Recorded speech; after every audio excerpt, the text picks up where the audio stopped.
Our other big story today, the tropics. Hurricane Erin moving across the Atlantic, bringing with it life-threatening surf and rip currents. We have live team coverage this afternoon. First warning meteorologist Eric Burris is in Chopper 2 monitoring those rip currents. Let's get started, though, with meteorologist Cam Tran, who has the very latest on Erin's track. That's right. Really no huge changes in the track, but changes in the intensity of Erin. Erin is a Category 2 storm, so downgraded from a Category 3 from earlier this morning from the 5 a.m. advisory. Now with winds of 105 miles per hour, the pressure has gone up as well to 961, moving to the northwest at 9 miles per hour. Taking a look at its current track, still maintaining its intensity as a Category 2 hurricane as it moves well off the coast of the Carolinas and the coast of Florida. Then as we go into midweek, it starts to make more of that sharper curve to the east-northeast towards the northern Atlantic coastline. Now, even though this storm is expected to remain well offshore, hundreds of miles offshore, what's new with this 11 o'clock advisory is the tropical storm watches that were in effect for the Outer Banks of the Carolinas have now been upgraded to a tropical storm warning.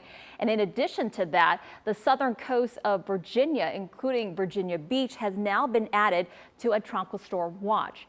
That's because Erin is a massive storm. Tropical storm strength winds extend well over 200 miles from its center. So yes, even though it's going to move well offshore, some of these coastline areas could still feel those tropical storm strength winds as early as Wednesday night into Thursday. Locally here across central Florida, our local beaches are under a high surf advisory through Thursday evening, and we're also looking at the dangerous rip currents that are going to be sticking around through the end of the week.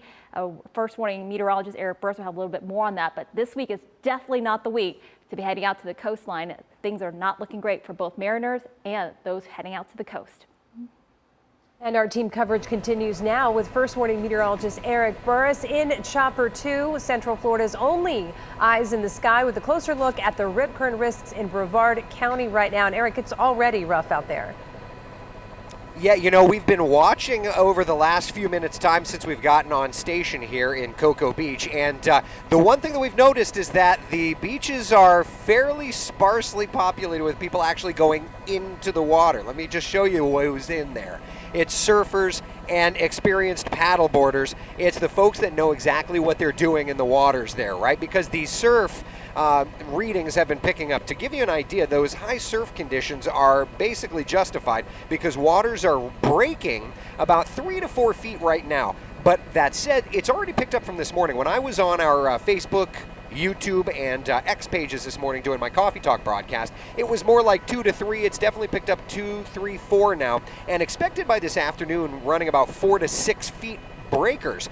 But looking off the shoreline, particularly over near the Kennedy Space Center and the Cape Canaveral Space Force Station, you can definitely see the seas that are even larger than that. So just to give you an idea, things are picking up. And why? Because the waves are building as they come in around Hurricane Erin. And as Cam had mentioned, Hurricane Erin may be weakening, but it took its time with that very large scope. Yeah, Maria, just kind of zoom in there off the point there of the Cape, and those are the very large, you can see those white shades, the very large waves that are breaking. So that's the kind of stuff that's picking up, and over the next few hours, beach conditions will continue to deteriorate. In terms of the roughest weather here, I think that the surf and seas will be the highest tomorrow. But we're going to be back up in Chopper 2, your only eyes in the sky, this afternoon to see just how much more things are getting churned up. But for now, just kind of watching things getting rougher and rougher. We'll have more updates throughout the day.